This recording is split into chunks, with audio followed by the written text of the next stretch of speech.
exposant de manière complète et systématique les actions et les contributions sur le développement durable économique, environnemental et social en 2018 aux partenaires internationaux, c'est aussi la première fois qu'une entreprise chinoise publie le rapport de responsabilité sociale à l'étranger.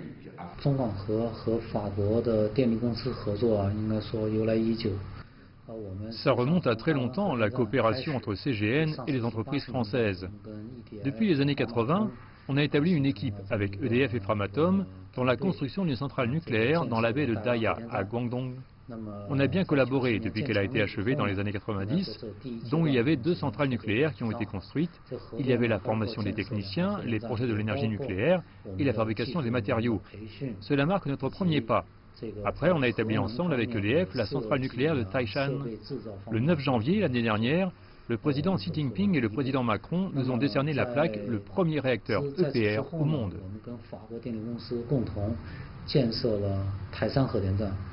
Actuellement, le changement climatique est devenu un défi commun sévère pour l'humanité au XXIe siècle.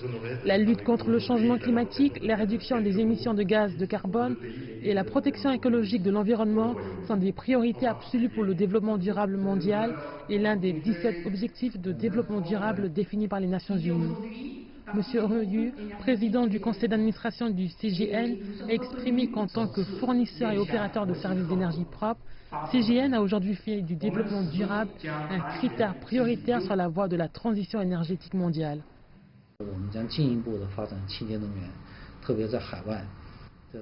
Nous continuerons à développer l'énergie propre, surtout en Outre-mer.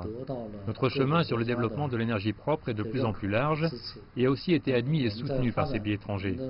En même temps, on a fait aussi le bien-être public. Pour les services sociaux, les activités des biens publics, on supporte les économies locales à l'étranger, crée des opportunités d'emploi, augmente les revenus, et en même temps, on fournit les énergies propres sans les émissions de carbone.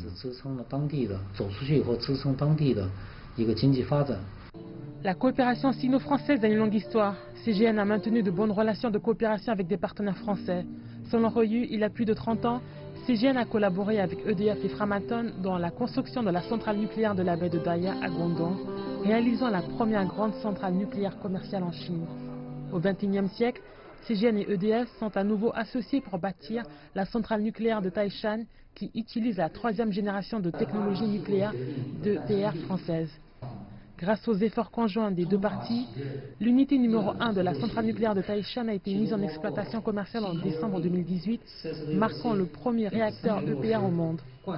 Ces dernières années, la coopération sino-française sur l'énergie nucléaire est entrée dans une nouvelle étape. Le 21 octobre 2015, en présence du président Xi Jinping et de l'ex-premier ministre britannique David Cameron, CGN et EDF ont signé les accords d'investissement de 3 nouveaux projets nucléaires au Royaume-Uni, Hinkley Point C, Bradwell B et Seth Well C, promouvant le développement mondial de l'industrie de l'énergie nucléaire.